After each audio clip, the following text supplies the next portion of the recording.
Hello, everybody. It's a pleasure to join you here in Germany. Meine Mutter kommt aus Deutschland und ich habe hier ganz viele Mal Ferien gemacht, wenn ich ein Kind war. And so it's wonderful to be back. I always strongly identify with Germany. In fact, I think ich bin halb Deutsch. The smart part of me, the schlaue part is halb Deutsch anyway. At least that's what my mother would tell you. So I'm here because I founded a company called FireFly. And the title, I sort of retitled it because building a gadget's actually not that hard. Building a company is a lot harder. And so I thought that might be some more interesting stuff to share.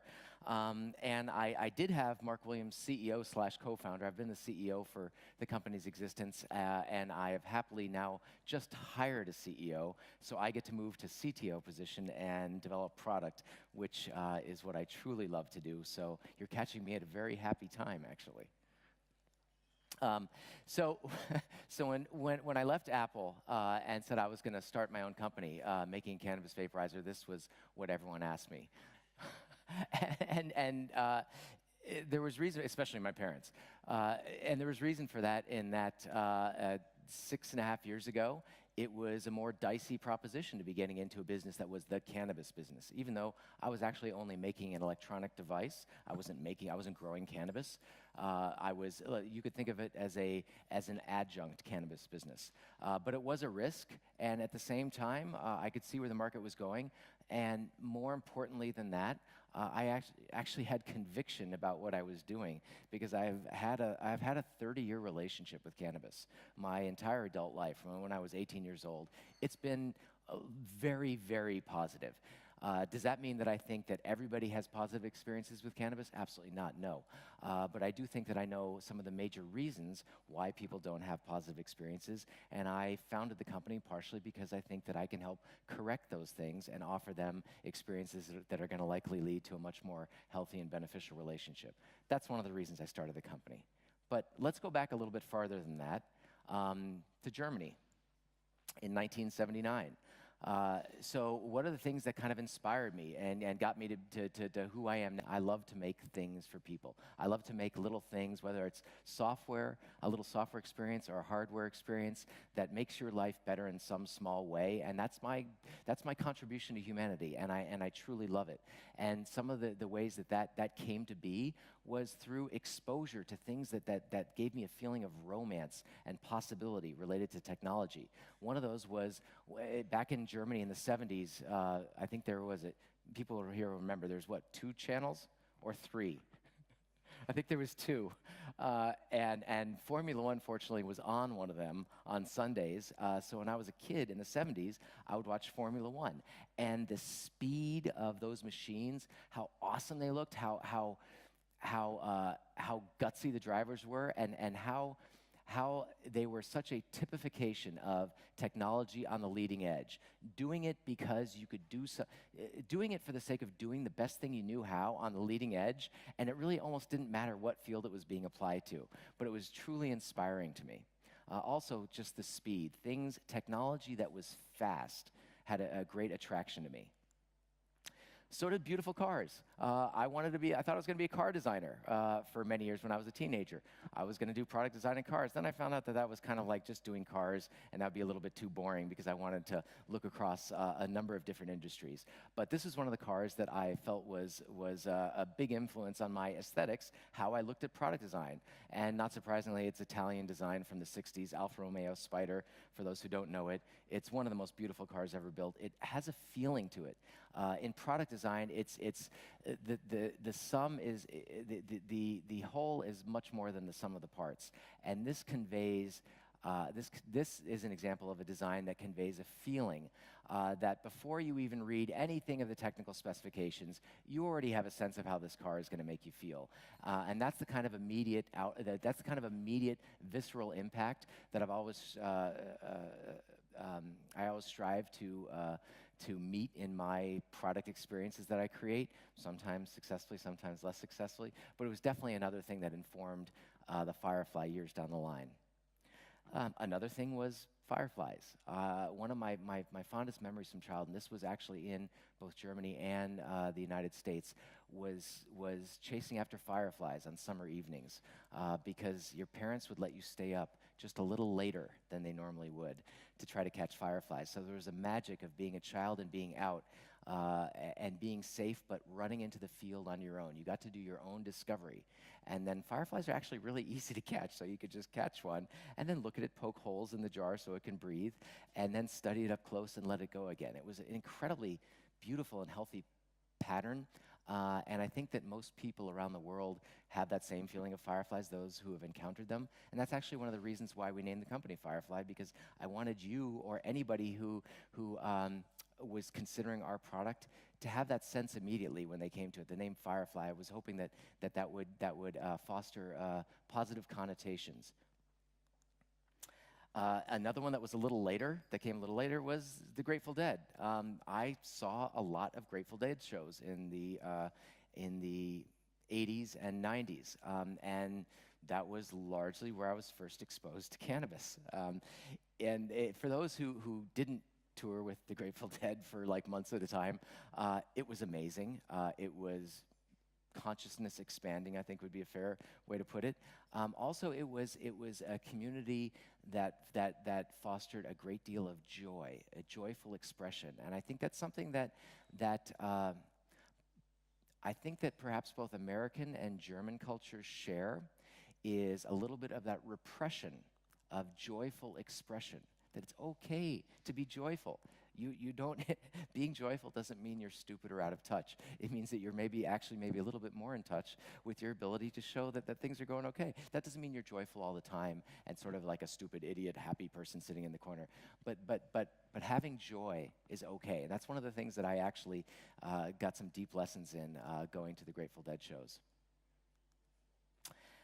And then I got some hard lessons in corporate America.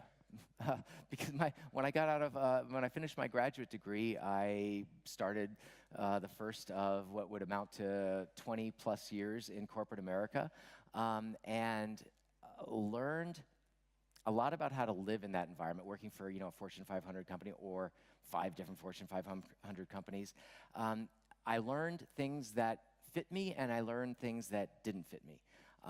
One of the things that didn't fit me over time was that when I actually knew what I thought was best for my little area of expertise, being told how to do that job from somebody who was less close to the product, over time, I grew out of that. So there were hard lessons, but there were also good lessons, which is how much can you take? One of my biggest takeaways was that I realized actually after a while, after 20 years, how much I could take, and that I really couldn't take much more because I didn't like working for anyone else when it came right down to it. That isn't to say that I would characterize my whole career that way. There were times when I had some mentor figures who I learned a ton from, who I am continually grateful to. But there were some of them, and then there were a lot of people who were just political animals, who were complete assholes. And turns out there were a lot more of them floating around in the corporate world than there were mentor figures who I could really get a lot of useful information out of and support from and guidance from. So then I was lucky enough to be hired by a good friend of mine to work at Apple, and that was a door into a couple things. It was an open door into Apple right before we launched the iPhone. I came on board about a year before we launched the iPhone and stayed for 5.5 years. It was totally amazing. It raised the bar of how sophisticated I thought design could be. I'd worked for a lot of Silicon Valley tech companies in both hardware and software, and a lot of them at some point, based on either money, schedule, or other factors, would take the easy way out and deliver a mediocre design. And I got to tell you honestly, one could quibble that Apple doesn't always produce perfect design. It's true, nobody does. But I can tell you, being internal, there is not one thing that we ever released that we didn't think was the best thing that we could make at the time with the resources we had. And that was the bar. That was the bar. If it wasn't that, if anyone could smell that it was a little less than that, you'd get torn apart in internal meetings and you wouldn't release that. And that was great, actually. That was a great environment to live in to set that new standard. And there came a time when I couldn't stand it anymore, and thankfully my wife told me that you just have to get out of there. The thing that I took away that was maybe most important from Apple was loving what you do and not settling. I fit in for quite a while in the Valley, in whatever the technical position that needed to be filled. I could easily fit that in because I would optimize for quality of life over how important my career was. At some point, I've learned to rebalance that and not make not just make the career follow quality of life, but actually to integrate the two in a way that really is satisfying. For me, that path was being an entrepreneur. I was really lucky to choose a wonderful partner, my partner Sasha Robinson, who I met at a post-Burning Man dance party. And within 5 minutes after dancing with my wife, and a bunch of friends of ours, he and I naturally started. I didn't even know what he did. He didn't know what I did. And within 5 minutes, we were talking about product design because that's the kind of people we are. One thing I want to say is that Sasha is still my co-owner in the business, isn't involved on a daily basis with what we're doing, but one thing that I could pass on as a bit of advice, only get into business with people who you have complete faith in their integrity. And if you think for a second that you might not, then that might not be the right partner from you. I've never once, for a second, had any reservations about Sasha's integrity, nor he about mine as far as he tells me. But it's a really important thing, learning that I'd like to pass on. So we actually built our first products in the garage, our gadgets. Oh, by the way, here's what I didn't tell you. I had some money from Apple. Not enough to retire on, but several $100,000 so that I could pay for myself, pay for my family, pay for my share of prototyping. Sasha would pay for the other. That's why partnership was so helpful, because we both put money in. It wasn't just my money. But it's important to know that it was actually my money. So when I took the leap not just with someone else's money. I took the leap with my own money, with the money that's for my kids' college education, the money for my house, the money for everything. It was basically, this is my life. I went kind of down a one-way street, and the necessity of that, I think, has been a major factor in how we got to where we are now. And then along the way, you learn lessons like hardware is hard, like really hard. Software is so easy by comparison. Remember that, especially if you're doing something that heats up to 200 Celsius in 3 seconds in your hand and doesn't blow up and doesn't create a safety danger. That's actually really hard to do. And thank God for that, because the difficulty of those challenges is what inspires me every day. I love to be faced with the great unknown of how are we going to deliver a new and valuable and refined experience to somebody who's never had one before, and you can only do it by inventing new technologies or solving problems you've never done before. For me, that gets me up out of bed. And so thank God that hardware is in fact hard, because it keeps a lot of people who aren't willing to work as hard out of the business. So along the way, the lesson is you're going to come across a lot of failures, especially in hardware, because the real world, unlike the software world to some extent, the real world pushes back. There are laws of physics that are very resistant to change, whereas software, you're only one release away from some change. So finally, we produced the FireFly 1. This is the front row. As you can see, it looks like a Formula One grid. It scratched a somewhat juvenile itch. It scratched a somewhat juvenile itch of wanting to produce something that fulfilled that car designer aspiration, that was fast, that was elegant, that took cannabis experience from being something that dirty, unwashed hippies did with joints behind the garbage disposal, to something that a stylish and sophisticated person could use a device that looks like it could have been produced by a Formula One company or Apple or whomever. This is part of changing the mindset of how we think about cannabis. It can be as simple as the implements we use to administer it. So the fantasy then for the business is, oh, that one didn't work. Okay, this isn't working because it's a PDF, but if this was a video, you would see this guy spinning around with a giant bag of weed. And that's how you'd imagine that the business would go, is that you'd be sitting there floating in giant bags of cannabis. And I got to tell you something that's actually entirely true. The best growers from all over Northern California and Southern California actually drop by our office all the time and leave giant bags of weed. I am not even kidding. I am not even kidding. The hilarious thing is, I hardly vape any of it because I'm doing the engineering. But it's beautiful to have. Let's say this is another teenage itch that's been scratched. But the reality is more like this. This is me in the factory in China. Okay, besides loving cannabis, I actually love going to the factory, just single factory now. We have multiple factories in China. I actually love to be there in China with people who love to make things and learn from people who are ceramics experts, learn from people who are high temperature, quick temperature change resistant glass experts, experts in every field. It's totally fascinating. And I'm going to speed this up.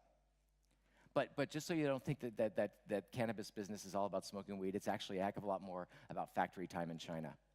And also, it's about learning your lessons. Oh my God, customer service. I was a product guy my whole career. Customer service came up and bitch slapped me left and right, and might not be completely done, actually. And that's been a big way of how we've grown. Between FireFly 1 and FireFly 2, I read every single customer service record that we had gathered over the life of FireFly, every single one. In fact, sat in on a number of calls, sometimes answered questions unexpectedly to some people. But what Bill Gates said is totally right. You have to, as a product person, you're putting your heart out there. It can be really hard to hear your little child being criticized, and yet you've got to draw your lines. You've got to understand that you've got to maintain objectivity. You've got to listen to people's feedback, and even though half of it's going to be ludicrous, there's always a needle in the haystack that helps you make things way better. So then we produced the FireFly 2. It's way better. Here it is. I'm going to vape it for you on stage really quickly, legally, and I'll explain how in a second.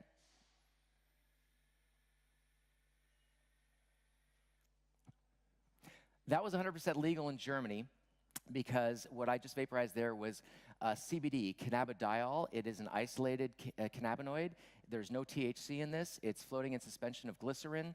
CBD can move across borders, across the world right now. It's growing all over Europe. So one thing to keep in mind as you go forward with digging into cannabis, think about cannabinoids, not necessarily about cannabis, and all of a sudden your thinking opens up to the applicability. And I've got to cut this off. Anyway, we made a bunch of stuff different. There's design. It's fascinating. It's a long story. It's a great vaporizer. It's got an app. So we've done this. We're a stable business. We're profitable. We haven't taken a penny of investment yet, and now we're thinking about it because we sort of had our audition. We've had 2 products on the market. We've done over 25 to 30 million in revenue off of our own money that we made. We've made that much money. We sold over 100,000 devices. Our return rate on the FireFly 2 is 0.05%, super low. But we're not done because there's the next frontier, cannabis. And we're going to get into that in the panel. And thank you very much. Thanks. Sorry. Thanks a lot, Mark. Stay here on stage, please. Okay. Yes. Smells funny here. Yes. That's because there are terpenes in addition to the cannabinoids in what I just vaporized. Those are also legal, and they're also in every other plant. That's, in fact, where we isolated them from. Okay. Yeah. So we've got really quickly the chance for 2 questions. Anybody? Raise your hand. Yes, 2 questions. Perfect. And the cube is coming to you. Make it short. Okay, so from legalization to now, what would you say was the biggest change in cannabis consumption in California? The biggest change, I would say that the biggest change was the introduction of vaporizing as the primary means of administration. Because all of a sudden the medical community did not have the great objection of burning something and smoking being bad for you anymore. Then all of a sudden people would say, oh, okay, well now we'll just look at cannabis on its own, apart from smoking. Well, all of a sudden it looks to be broadly applicable across all these different conditions. And also by vaporizing it with this, you just saw, I just used a high-tech device. That gets into people's head. People all of a sudden think, oh, now you're using technology to administer something that can help with X, Y, and Z conditions. It gets away from the connotations of the shiftless hippie with, who's sitting there smoking on the couch and not doing anything with themselves. Cool. So I think that vaporization, technology was actually a huge part of changing consumer attitudes. Next question was there to the left. Thanks. If you were to meet your younger version, let's say 18 years old, give him 3 tips so he can reach what you reach now just a whole lot faster. Like if you would meet your younger version. Wow, good question. I would recommend reading or listening to the lectures of Alan Watts to my younger self, as I came across those in my 30s, and they really helped me out a lot. So I'd say that. I would say to my 18-year-old self especially, use cannabis with the respect that it deserves. Think about how to intentionally use it, and how it and rather than just consuming this thing that makes you feel good. Think more deeply about it. And I would say that to myself, who made ceramic bongs between my junior and senior years of college, and with the money from those ceramic bongs bought my first car. I would say to that guy, you're totally on the right track with ceramics. Because the heat core of the FireFlies are high-tech ceramics. It's really funny how it's happened. You're on the right track with ceramics. Get deeper into it now instead of waiting for 20 years. All right, thanks a lot. Thank you.